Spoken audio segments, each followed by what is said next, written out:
Please join with me as we light the chalice. The words are in your order of service.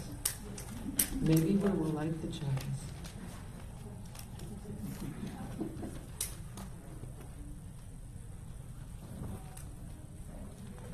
We light this beacon of hope, sign of our quest for truth and meaning, in celebration of the life we share together.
Worship is a loneliness-seeking communion.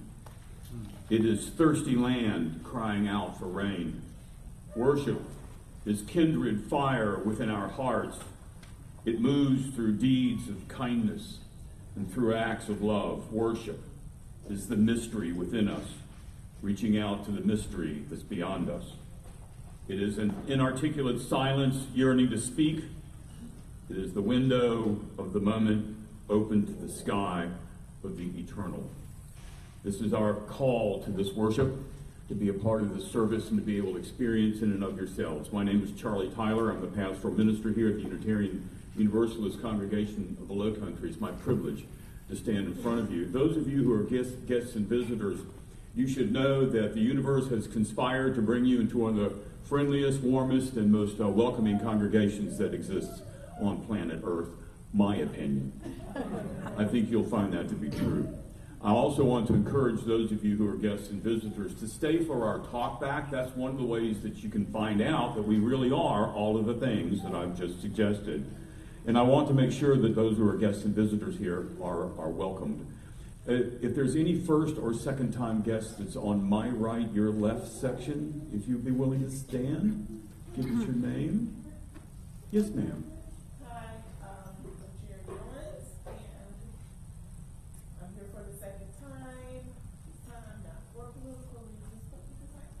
Welcome back.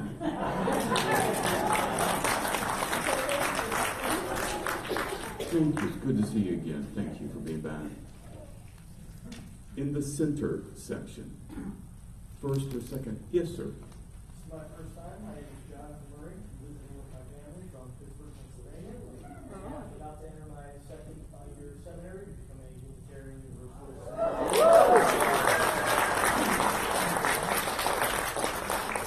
Welcome. Thank you. To experience of Unitarian Universalist Southern pride.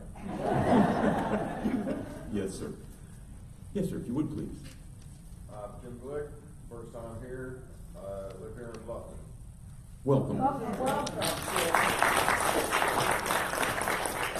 Your commute to next Sunday will not be nearly as far.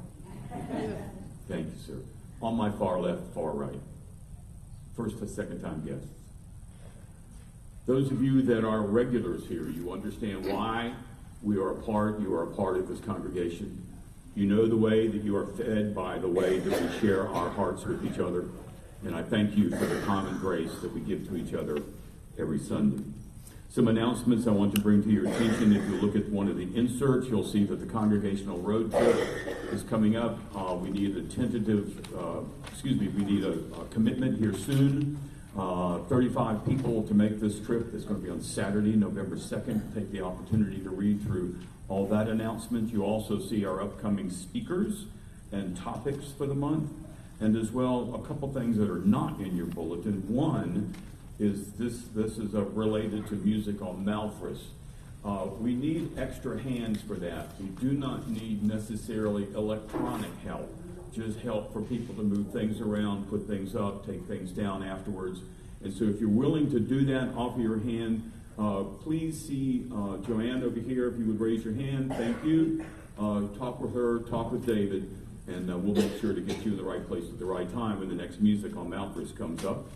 And I've also been given this note that movie night this Tuesday at 6 o'clock, we're asking you to sign up cautiously because we're also watching the weather at the same time. I think by midday Monday, you should hear from us in one way, shape, or form, whether that's going to be suspended or not. So just be aware of that. But if you're interested, we'd still love for you to know so we can stay in touch with you.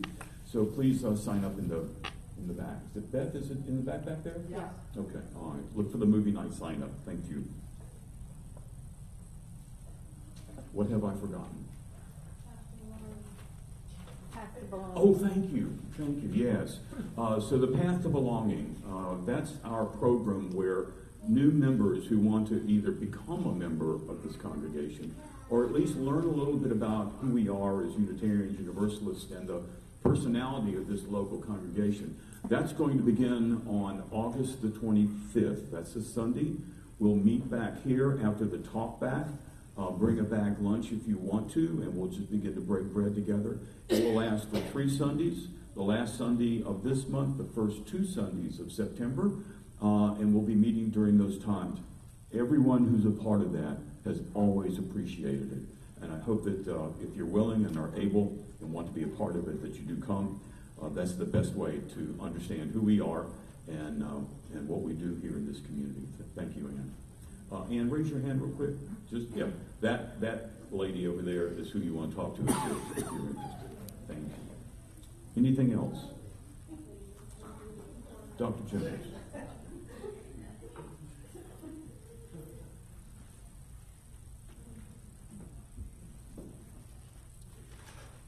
It's nice having a seminarian from up north.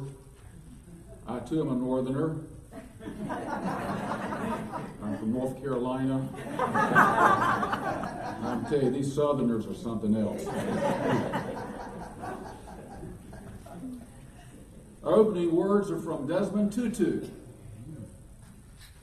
who said, "Differences are not intended to separate, to alienate. We are different precisely in order to realize our need of one another." Let us stand as we are willing and able for opening hymn number 134, Our World is One World. No, not yet. Nope, not yet. Don't stand yet. Oh.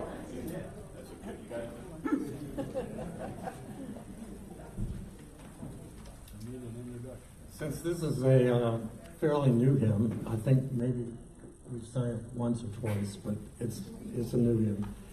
If you look at your hymnal, I want to go over the words with you before we sing it.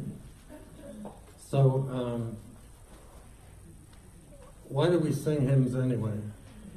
Well, I think we sing hymns to indicate that we believe certain things or feel things should be spoken. So, if you look at this hymn, you'll notice that there's 4 verses. Each verse starts with the same phrase, our world is one world. And so the poet in the first verse makes a picture of the world. The seas that wash around about, the clouds that cover us, the rains that fall. Okay, the second verse, our world is one world. The thoughts we think affect us all. The way we build our attitudes with love or hate, we make a bridge or a wall. So there's a poetic metaphor for you. So we make bridges or walls. The third verse begins, our world is one world. Its ways of wealth affect us all. The way we spend, the way we share, who are the rich or poor, who stand or fall. And then the last verse sums the whole hymn up. Our world is one world, just like a ship that bears us all. Where fear and greed make many holes, so the ship is going to go down if it has a lot of holes in it. But where our hearts can hear a different call. So it calls for compassion and love, which I think we as Unitarian Universalists stand for. So I want to play the hymn through, and then we'll sing it. And you can stand up to sing it if you like.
This is our weekly opportunity to recommit in our dedication to this beloved community. It's a moment to remind us of that form of love we call generosity. It is how we show it is important to gather together, to help the world beyond these walls, and to say yes to the values of our faith. We will now pass the basket, and if you are one of our wonderful guests today, please let it pass, because your presence is definitely our gift.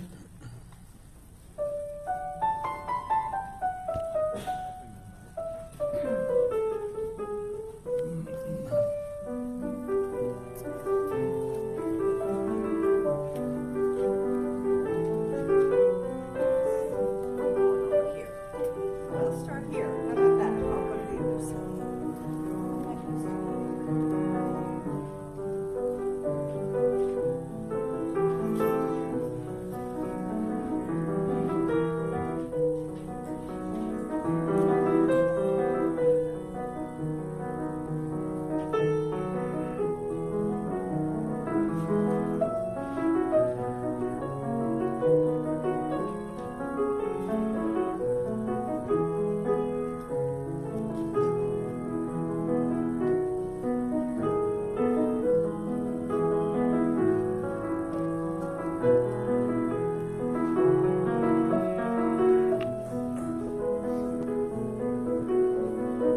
We thank you all for your generosity.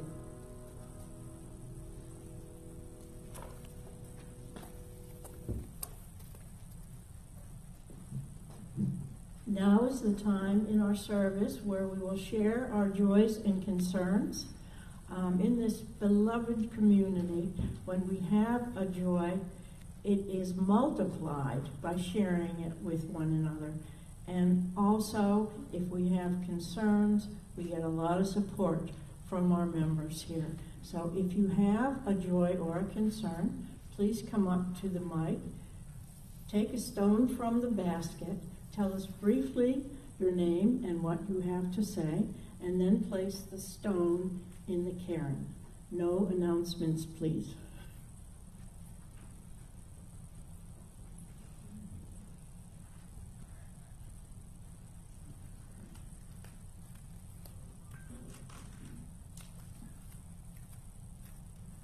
Good morning, I'm Kathy.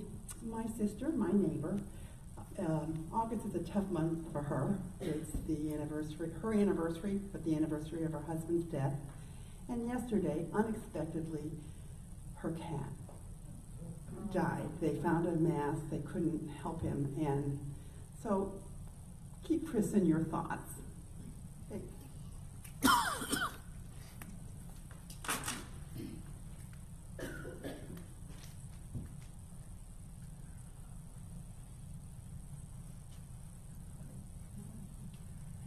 Hi, my name's Wes.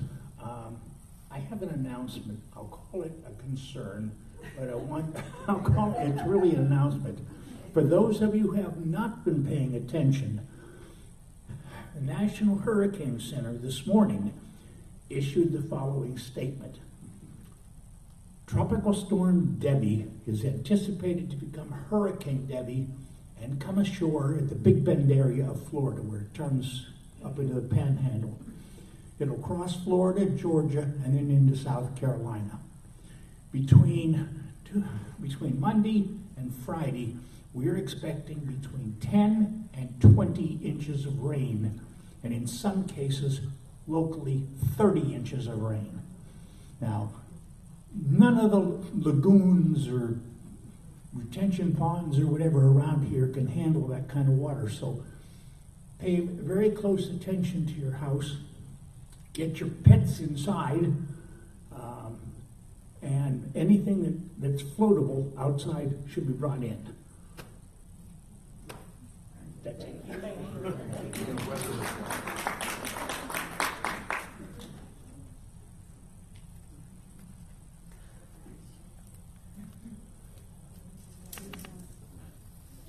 One more, Lynn.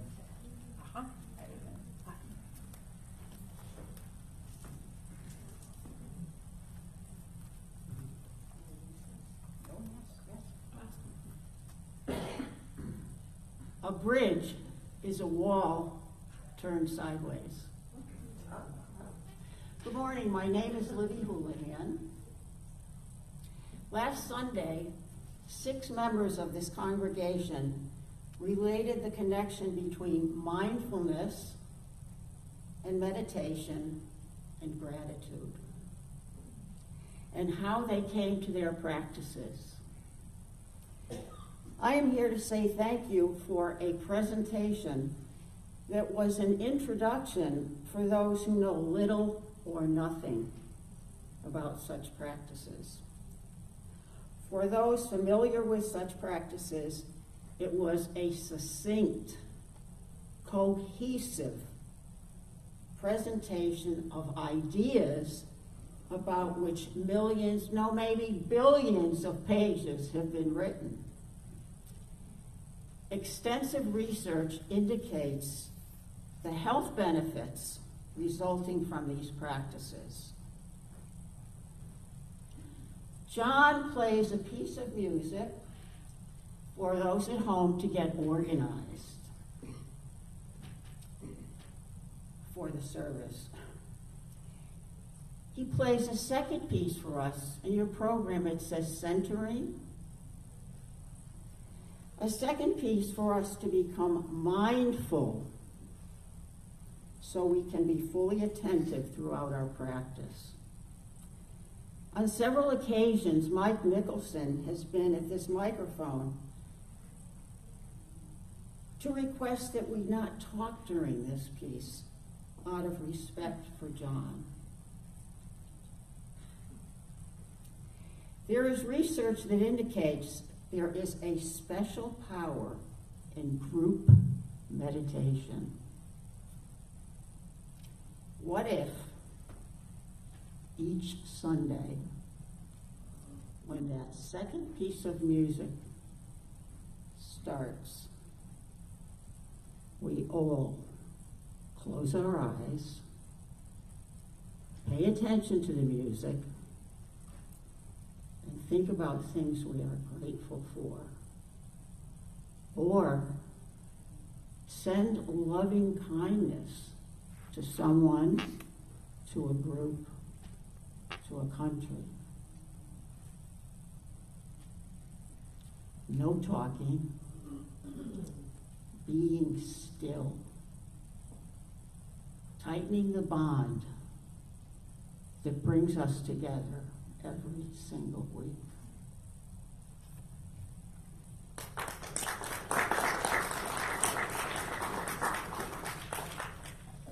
I will place 2 stones in the cairn for the joys and concerns that remain in your hearts. Now, would you join me in reading the affirmation? It's number 473 in the back of your hymnal. Love is the spirit of this church, and service is its law. This is our great covenant, to dwell together in peace, to seek the truth in love, and to help one another.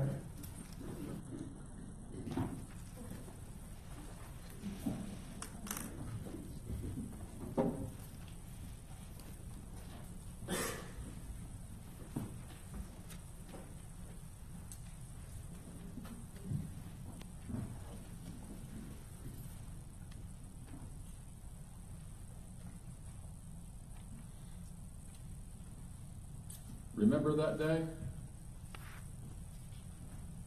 No matter how long it's been, I'm sure you remember that day, the last day of school.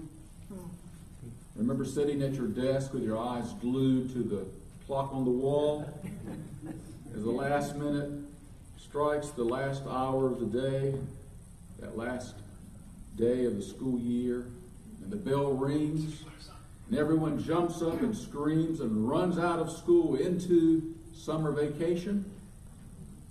You wanted to shout with Dr. King, "Free at last, free at last. Thank God Almighty, I'm free at last." I think that's similar to the feeling a lot of us have that we have felt when we discovered Unitarian Universalism. Free at last. Free from having to believe what you're told to believe. Free from prescribed dogma and doctrine. Free to doubt. Free to ask questions. Free to explore. Free to be with like-minded people.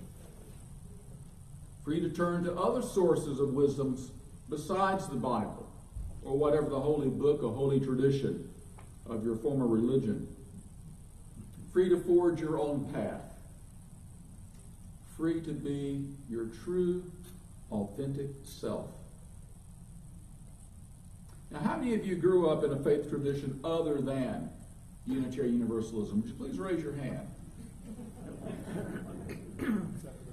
Nationwide, about 90% of UUs left our childhood religions and found a new spiritual home in Unitarian Universalism, which is why I often refer to Unitarian Universalism as a refugee religion. Now, since most of you have heard it before, I will not bore you with my story of being raised a Southern Baptist and leaving that religion, and then leaving religion altogether, before discovering a UU congregation in Waco, Texas, of all places. Now, in UU congregations in the South, many of us came not simply from Protestant churches, but from conservative evangelical Protestant churches. Now, back up in Pennsylvania, Most members of my former congregation, mainline Unitarian Church, are former Catholics. And you could see many of them squirm in their seats whenever the word communion was used. Freedom. That's the reason most of us became UUs. That's what we love most about our unique religion. That's how we usually describe ourselves to friends, neighbors, and coworkers who ask us about our faith. But notice that it's a certain kind of freedom. It's freedom from orthodoxy, from authority, from conformity, from obedience. It's freedom to say no. Now, in our maturation as human beings, we typically have to learn to say no before we learn to say yes. Adolescence is typically the no stage of life. When teenagers say no to almost anything and everything their parents advise, recommend, suggest, believe in, or stand for. Adolescence is a difficult stage of life to go through for parents. And to those of you who are parents of adolescents, you have my sympathy. But adolescence is a transitional stage of development, which leads to adulthood. You don't want to get stuck there because the best is yet to come. Many of us UUs are stuck in adolescence in terms of our spiritual growth. We know what we don't believe, but we may have difficulty affirming what we do believe. We can state very clearly what we have rejected, but we may have trouble articulating what we accept. We can protest loudly and clearly what we are opposed to and whom we are opposed to, but we may struggle to express what and whom we support. I see this kind of adolescence at play on the national stage in our politics, and I'm sure you do too. It's demonstrated in a preoccupation with freedom from, as in freedom from any and all regulation, as in opposition to any regulation regarding guns, or to any regulation safeguarding our planet. This political adolescence typically expresses itself by saying we need to get government out of the way, ignoring the fact that government represents us, that it serves as our eyes and ears and voices, or is at least supposed to. Without government, without the oversight of we the people, greed would lead corporations to monopolize their power, squeeze out the competition, and gouge consumers. It would lead to corporate overreach and their reach to maximize profit, and then to bailing them out with taxpayer money.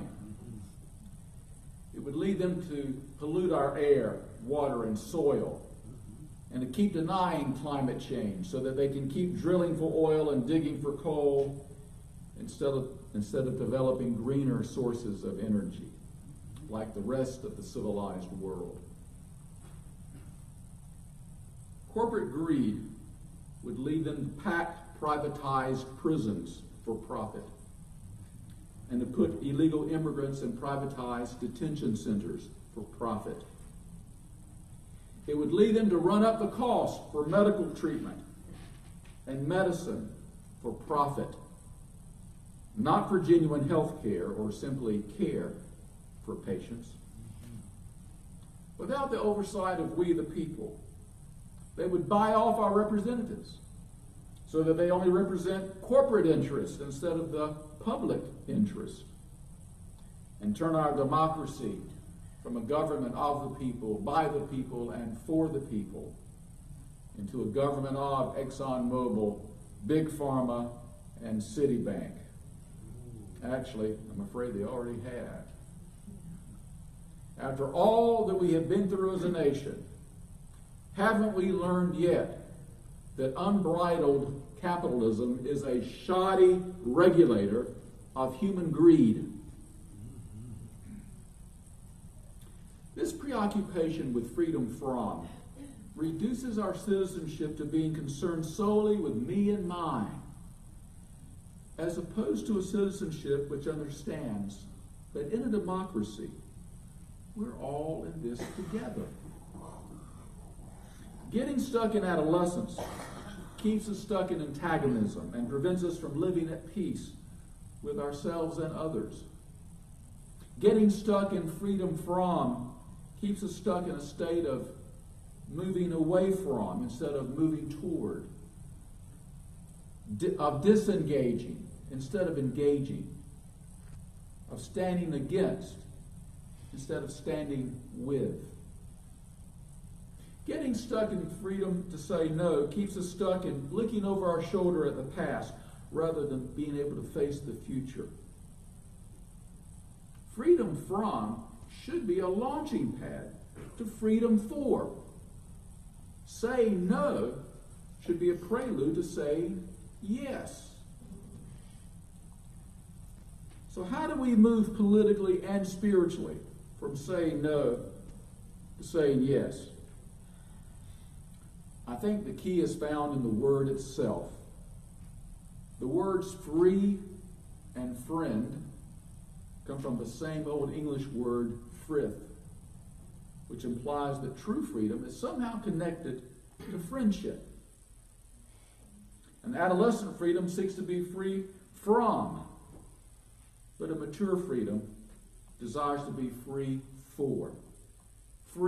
for others, not just ourselves. An adolescent freedom wants to be free to do whatever it wants, whenever it wants, wherever it wants. But a mature freedom has learned an accountability to others, a respect for others, and a responsibility to and for others. Responsibility. It literally means the ability to respond. And adolescent freedom ultimately leads to isolation, loneliness, and fear, which pretty much describes our current political and cultural state. But a mature freedom seeks connection and creates community. A mature citizenship sees that you and I are connected in this democracy, that your welfare and destiny are tied to mine, that when you fall, you pull me down with you, and that when everyone does well, everyone does well. A mature citizenship sees our fellow Americans as friends, not competitors, not enemies, not the other, but as friends, which calls us to treat one another as friends. A mature spirituality connects us with some reality larger than ourselves. Our family, our friends, our neighbors, our children and their future, all of humanity, life, love, nature, the planet, the cosmos, gods and or goddesses, that which we regard as having utmost worth, whatever we hold as being sacred and holy. A free and responsible search for truth and meaning may be one of our 7 UU principles, but I think it is entirely fitting that our final principle concludes with an affirmation of the interdependent web of all existence of which we are a part. A mature freedom leads us to form a friendship with that interdependent web. Let me give you an example of what I'm talking about. A recent example. Back in Philadelphia, there's a young man named Louis Berrios. On a cold night this past November, 2 men came up behind him outside his home in Philadelphia. It was a botched robbery. One of the men shot Berrios in the back, and they ran off with nothing, leaving him on the street to die. Falling to his knees, he called 911 and begged the operator not to let him die.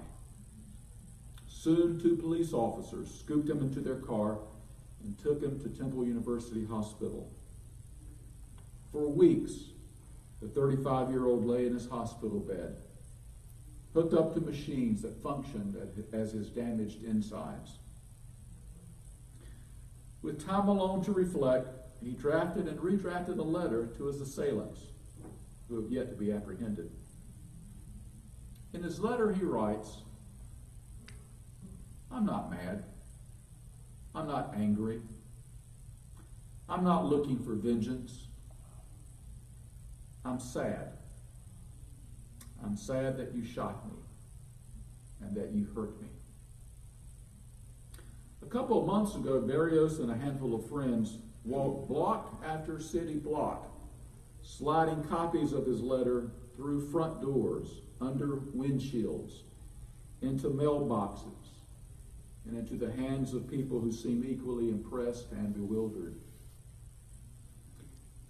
Even if the robbers don't see his letter, Berrios hopes that other young men who might be headed down the same path will read his letter. "This is not just for my shooter," he says. "It's for that young bull who has a gun. It's for that guy who just spent $250, his last $250 on a gun, and now he thinks he's a man. For that person who thinks, I'm broke, let's go rob somebody. I want them to understand that they're changing lives out here, that they changed my life." On Colwyn Street, Asha Holland stopped her car to take a letter. Her 22-year-old brother was gunned down in West Philly last year, and his killer has not been caught. Holland sat in her car and read the letter. "Despite everything, I don't hate you," read one of the lines. The thought of forgiving her brother's killer brought tears to her eyes.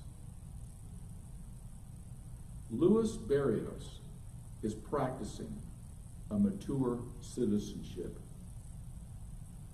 and he has realized a mature spirituality. He has discovered the connection between freedom and friendship. He has achieved the freedom to forgive and is willing to risk friendship with his neighbors, even with his attackers. He has achieved the ability to say yes to a deeper healing than his doctors could ever perform. Exercising freedom of choice is a prudent way to start any journey, including our spiritual journeys. You should get a lay of the land. Explore your options. Experiment. Discern which path fits you. But the point of having freedom of choice is to make a choice. Freedom by itself means nothing. Meaning and purpose derive from making a choice, from a narrowing of freedom, rejecting alternatives, and making a commitment. As I've been implying, this approach to freedom is countercultural. In our highly individualistic, consumeristic culture, we are taught that we can have it all and that more is better. But spiritually speaking, less is better. There is value in having a wide range of options, but pursuing a breadth of experience denies you the opportunity to experience the depth of experience.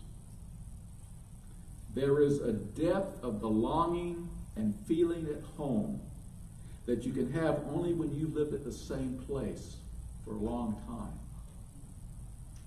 There is a depth of empathy and companionship that you can have only when you have been with the same person for a long time.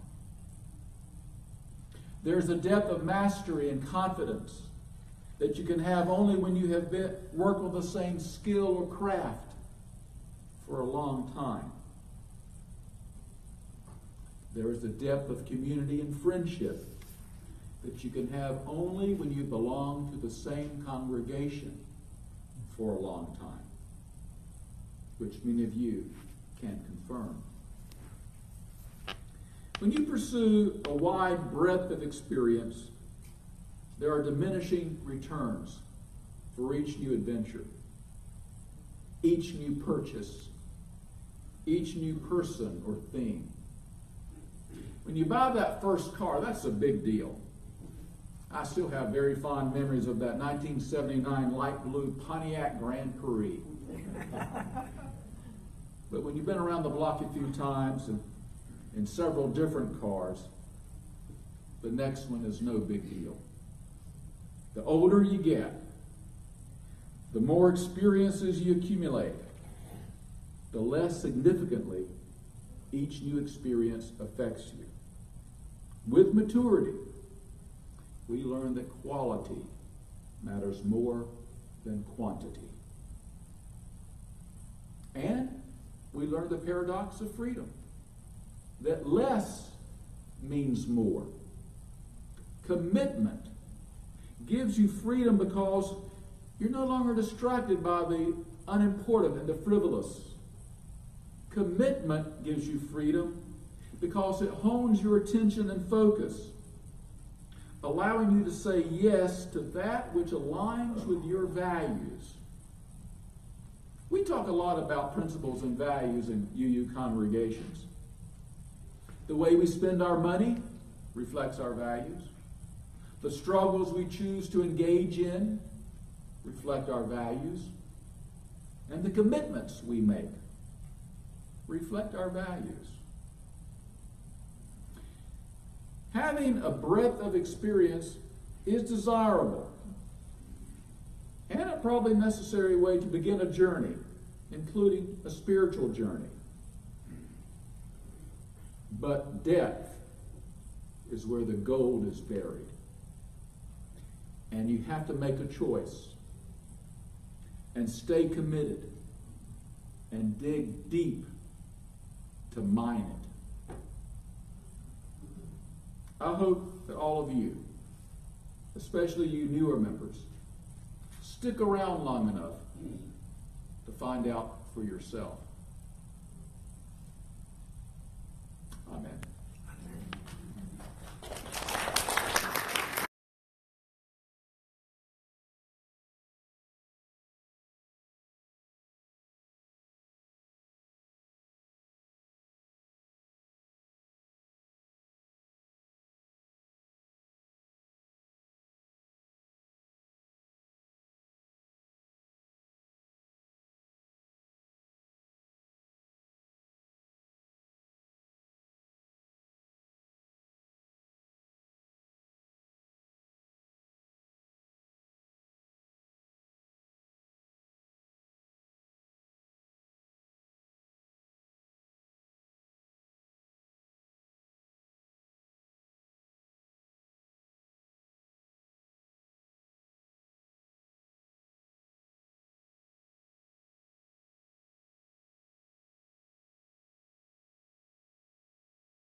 depth of thought that you bring into this place and for the depth of person that you are. And I enjoy the privilege of being able to call you my friend. So I thank you for being here. And Dr. Jones, your final remarks, if you would, please.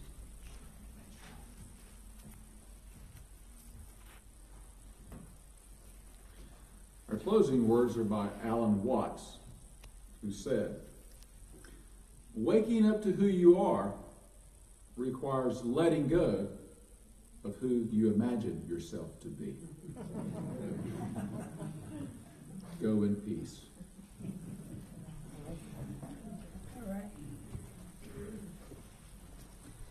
Please stand if you're willing and able, and join me in extinguishing the chalice. The words are in your order of service. While we extinguish this flame, we still carry in our hearts the light of truth, the warmth of community, and the fire of commitment until we are all together again.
So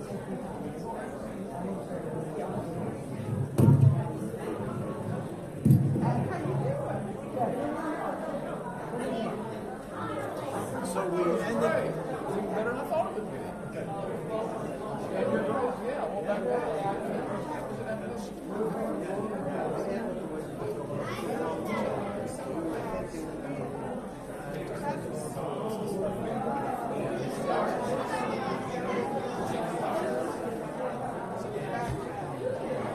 And yet, it's not the very hard